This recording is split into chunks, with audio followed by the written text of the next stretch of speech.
옛날 어느 마을에 한 부자가 살고 있었어요. 그는 아내를 일찍 여의고 3명의 딸을 홀로 키우며 살았지요. 그의 이름은 최만석이었어요. 최만석은 넓은 논과 밭을 가지고 있었고 마을에서 제법 손꼽히는 부자였어요. 그러나 그는 딸들을 극진히 아끼면서도 자신의 재산을 소중히 여기는 사람이었어요. 그러던 어느 날 최만석은 마을 길을 걷다가 길가에 버려진 갓난아이 하나를 발견했어요. 그 아이는 누군가 버린 듯 헝겊에 쌓인 채 울고 있었지요. 이 아이를 그냥 두면 굶어 죽겠지. 처음에는 그냥 지나치려 했지만 어쩐지 마음이 쓰여 결국 집으로 데려왔어요. 그러나 그는 그 아이를 진정한 자식으로 받아들이지는 않았어요. 내 딸들과 같은 대접을 해줄 순 없어. 이 아이는 그냥 집안일을 도와주는 정도로 키우면 되겠지. 그렇게 해서 그 아이는 길남이라는 이름을 얻었어요. 최만석은 길남이를 딸들과 전혀 다르게 대했어요. 딸들에게는 좋은 옷을 사주었지만 길남이에게는 누더기 옷만 입혔어요. 딸들에게는 맛있는 음식을 주었지만 길남이에게는 남은 밥과 신 김치만 주었어요. 딸들은 서당에서 글을 배웠지만 길남이는 밭일과 집안일만 해야 했어요. 너는 길에서 주워온 아이다. 그러니 주워온 아이답게 일을 열심히 해야지만이 밥을 먹을 수 있을 것이다. 길남이는 어릴 때부터 일꾼처럼 일해야 했어요. 그러나 그는 한 번도 불평하지 않았지요. 아버지 말씀이 맞아. 나를 키워주신 것만으로 감사해야 해. 그는 그저 조용히 집안일을 하며 자랐어요. 최만석은 더욱 그를 혹독하게 대했어요. 너는 글도 모르는 아이니 농사일을 더 열심히 해야겠지? 그렇게 최만석은 길남이에게 새벽부터 밭일을 하도록 시키고 점심도 주지 않는 채 허드렛 일을 시키고 늘 그랬던 것처럼 밤이 되면 마당에서 자게 했어요. 추운 날에도 바람과 눈을 맞으며 자야 했지요. 그러나 길남이는 묵묵히 견뎠어요. 또 다른 어느 날 길남이가 우물에서 물을 길어오던 중 첫째 딸이 심부름을 시켰어요. 길남아, 나 대신 장에 가서 비단 한 필을 사오너라.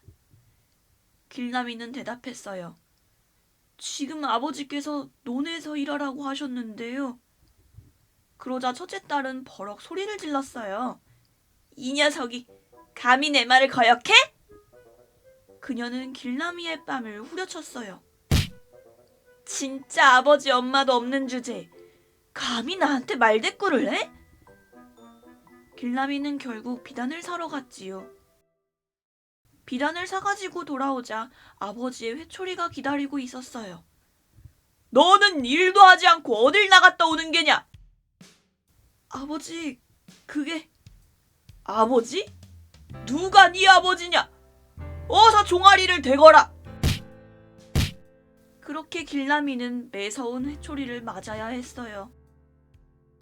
밖에서 몰래 길남이가 회초리로 맞는 모습을 보고 딸들은 비웃었지요. 언니, 길남이가 맞는 게 체질인가 봐요. 그렇지. 좋은 아이인데 당연한 거 아니니? 아이고, 근데 왜 이렇게 춥죠? 얼른 방으로 들어가야겠어요. 그렇게 세 자매는 따뜻한 방으로 각자 들어갔지요. 부자의 방에서 나온 길남이의 종아리는 찬바람에 부딪혀 상처가 더 아려오는 듯 했어요. 그때부터 세 딸들도 길남이를 업신여기고 학대하기 시작했지요. 길남이가 20살이 되었을 때 최만석은 그를 완전히 내쫓기로 했어요. 이제 이놈도 다 컸으니 더 이상 우리 집에 둘 필요가 없지. 그는 길남이를 불러 말했어요. 길남아, 너는 이제 다 컸으니 나가서 네 힘으로 살아라. 길남이는 놀라며 물었어요. 아버지, 제가 뭘 잘못했나요? 잘못은 없지만 더 이상 너를 키울 이유도 없지. 그는 여태껏 집안일로 고생한 길나미에게 돈 한 푼 주지 않은 채 그냥 길에 내버려 두었어요. 길나미는 눈물을 흘렸어요. 그러나 그는 원망하지 않았지요. 이제 내 삶은 내가 개척해야겠지. 그는 그렇게 그 집을 떠났어요. 길나미를 내쫓은 뒤 최만석은 딸들에게 남은 재산을 어떻게 나눠줄지 고민했어요. 나는 이제 늙었으니 미리 재산을 정해야겠지. 그는 세 딸을 불러 앉혀두고 조용히 말을 꺼냈어요. 이제 내 나이가 많아졌다. 그러니 너희들에게 재산을 나눠주려 한다. 첫째 딸이 기뻐하며 물었어요. 아버지, 저는 첫째니까 저에게 가장 많이 주실 거죠? 그러자 둘째 딸도 지지 않고 말했어요. 무슨 소리예요? 이 집에서 가장 얼굴이 예쁜 건 저예요. 그러니 저에게 재산을 더 많이 주실 거죠? 아버지? 셋째 딸도 이어서 말했어요. 무슨 소리예요? 저는 제일 어리다고요. 그러니 언니들보다 제가 더 많이 받는 게 마땅하다고요. 최만석은 고개를 저었어요. 너희 모두에게 똑같이 나누어 줄 것이다. 큰 논밭은 첫째에게, 장터의 가게는 둘째에게, 집과 마당은 셋째에게 주마. 딸들은 환호성을 질렀어요. 우와, 아버지 감사해요. 이제 저희도 부자가 되는군요. 그러나 최만석이 마지막으로 덧붙인 말에 세 딸의 얼굴이 굳어졌어요. 그리고 나는 이제 너희의 집에서 살겠다. 모든 재산을 너희에게 주었으니 너희가 나를 모시는 게 마땅하지 않겠느냐? 내가 늙었으니 너희가 돌아가면서 나를 모셔라.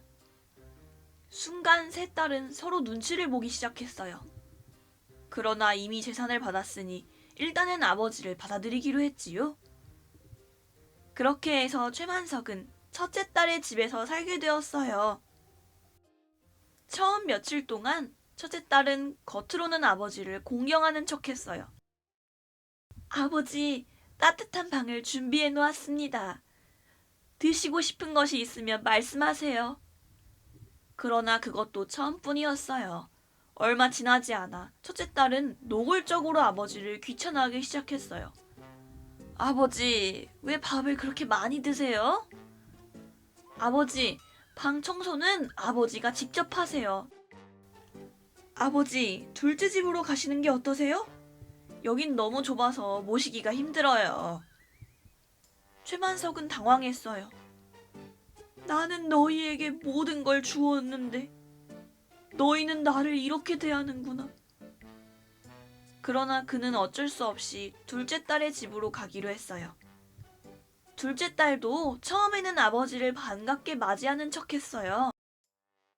아버지, 오셨군요. 제가 따뜻한 음식을 준비해 놓았어요. 그러나 그것도 며칠뿐이었어요. 둘째 딸도 점점 아버지를 귀찮아하기 시작했거든요. 아버지, 제 가게 일만으로도 바쁜데 아버지까지 신경 쓸 시간이 없어요. 아버지 방을 따로 둘 공간이 없어요. 부엌 옆에서 주무시는 게 어떠세요? 그러다 결국 둘째 딸은 첫째 딸과 똑같은 말을 했어요. 아버지, 이제 셋째 집으로 가시는 게 좋을 것 같아요. 내가 너희에게 모든 걸 주었는데 이제는 나를 짐짝 취급하는구나. 그래, 셋째는 다르겠지. 셋째는 나를 가장 잘 따르던 아이였으니 첫째와 둘째와는 뭔가 다를 거야. 결국 그는 쫓겨나다시피 셋째 딸의 집으로 향했어요. 셋째도 처음에는 아버지를 잘 모셨지만 결국은 언니들과 똑같은 말을 했어요. 아버지, 차라리 절에서 지내시는 건 어떠세요? 그 순간 최만석은 충격을 받아 말문이 막혔어요. 셋째, 결국 너도 나를 버리는구나. 그는 무거운 발걸음으로 집을 나왔어요. 모든 재산을 이미 첫째, 둘째, 셋째에게 넘겨주었기에 그는 이제 갈 곳이 없었어요. 그는 한숨을 쉬며 절로 향했어요. 셋째 딸이 절에서 지내보라고 했었지. 절의 주지스님은 그를 받아주었어요. 여기서 묵고 가시지요. 하지만 오래 계실 수는 없습니다. 절에서 머무르는 동안 최만석은 마을 사람들의 시선을 피하듯 지냈어요. 다들 나를 욕하고 있겠지. 부자였던 내가 이제는 초라하게 늙어 떠도는 신세가 됐으니. 최대감은 절에서도 오래 머물 수는 없었어요. 최대감님, 저희도 사정이 있습니다. 이제 떠나셔야겠어요. 한때 부자였던 최만석은 거지가 되어 떠돌아다녔지요. 어쩔 때는 길에서 동냥을 하기도 했지요. 그리고 간혹 사람들이 알아보면 창피하기 그지없었어요. 그러던 어느 날 거지가 된 최만석은 큰 장터를 지나게 되었어요. 그런데 그곳에서 어딘가가 익숙한 얼굴이 보이지 않겠어요? 멀리서 건장한 사내가 직원들에게 지시를 내리고 있었어요. 이 물건들을 창고로 옮겨라. 장부 정리는 내가 직접 하겠다. 그 사내의 얼굴을 본 순간 최만석은 깜짝 놀랐어요. 저 아이는 길남이? 그는 얼떨결에 다가가 작은 목소리로 불렀어요. 길남아. 그 소리에 사내는 천천히 고개를 돌렸어요. 아버지? 길남이는 한눈에 봐도 예전과는 비교할 수 없을 만큼 훌륭한 사람이 되어 있었어요. 좋은 옷을 입고 있었고 힘있는 목소리로 사람들을 지휘하고 있었지요. 그리고 그의 곁에는 장부를 들고 따라다니는 직원들도 있었어요. 최만석은 믿을 수 없었어요. 길남이가 이렇게 성공했다고? 길남이는 천천히 다가왔어요. 길남이의 눈에는 여러 감정이 뒤섞여 있었지요. 아버지? 아니, 이제는 아버지라고 불러도 될지 모르겠습니다. 최만석은 머뭇거리며 말을 꺼냈어요. 길남아, 너 이렇게 잘 살고 있었구나. 그러나 길남이는 쉽게 대답하지 않았어요. 그는 조용히 최만석을 바라보며 이야기하였지요. 아버지께서 왜 여기 계십니까? 그 순간 최만석은 차마 말을 잇지 못했어요. 내가 너를 어떻게 대했는데 이제 와서 무슨 낯으로 도움을 청한단 말인가? 그러나 길남이는 이미 모든 걸 알고 있었어요. 아버지가 누님들에게 버림받았다는 소문을 들었습니다. 그래서 이제 저를 찾으러 오신 겁니까? 그 말에 최만석은 고개를 숙였어요. 그래, 나는 모든 걸 잃었다. 너에게 못되게 굴었던 걸 진심으로 후회하고 있단다. 정말 미안하구나. 길남이는 한참 동안 아무 말도 하지 않았어요. 그러나 그의 눈빛에는 차가운 원망이 아닌 어딘가 씁쓸한 연민이 서려 있었어요. 길남이는 깊은 한숨을 쉬며 말했어요. 저는 어릴 때부터 아버지의 집에서 일꾼처럼 살아왔습니다. 누님들이 좋은 옷을 입고 서당에서 공부할 때 저는 새벽부터 밭일을 해야 했고 밥도 제대로 못 얻어먹었습니다. 그리고 결국 저는 아버지에게 버림받았지요. 그 말에 최만석은 눈을 질끈 감았어요. 길남이는 다시 말을 이었어요. 하지만 저는 아버지를 원망하지 않습니다. 최만석은 깜짝 놀라며 길남이를 바라보았어요. 뭐? 길남이는 조용히 미소를 지었어요. 저를 내쫓으셨기에 저는 제 손으로 제 인생을 개척할 수 있었습니다. 저는 장터에서 막노동을 하며 살았고 성실하게 일한 덕에 가게 하나를 얻게 되었고 지금은 여러 가게를 운영하는 주인이 되었습니다. 그러니 저는 아버지에게 오히려 감사해야 할지도 모르겠습니다. 최만석은 눈물을 흘렸어요. 길남아, 정말 미안하다. 길남이는 차분히 말했어요. 아버지, 저와 함께 지내실 곳을 마련해드리겠습니다. 그렇게 착한 길남이는 자신이 운영하는 가게 옆 작은 집을 내주었어요. 여기서 편히 쉬십시오. 이제는 더 이상 떠돌지 않으셔도 됩니다. 조금만 기다리시면 하인들을 시켜 따뜻한 밥을 내오겠습니다. 그 순간 최만석은 가슴이 뜨거워졌어요. 이 아이를 내가 어떻게 대했는데 그런데도 나를 받아준단 말인가? 그는 흐르는 눈물을 닦으며 길남이를 바라보았어요.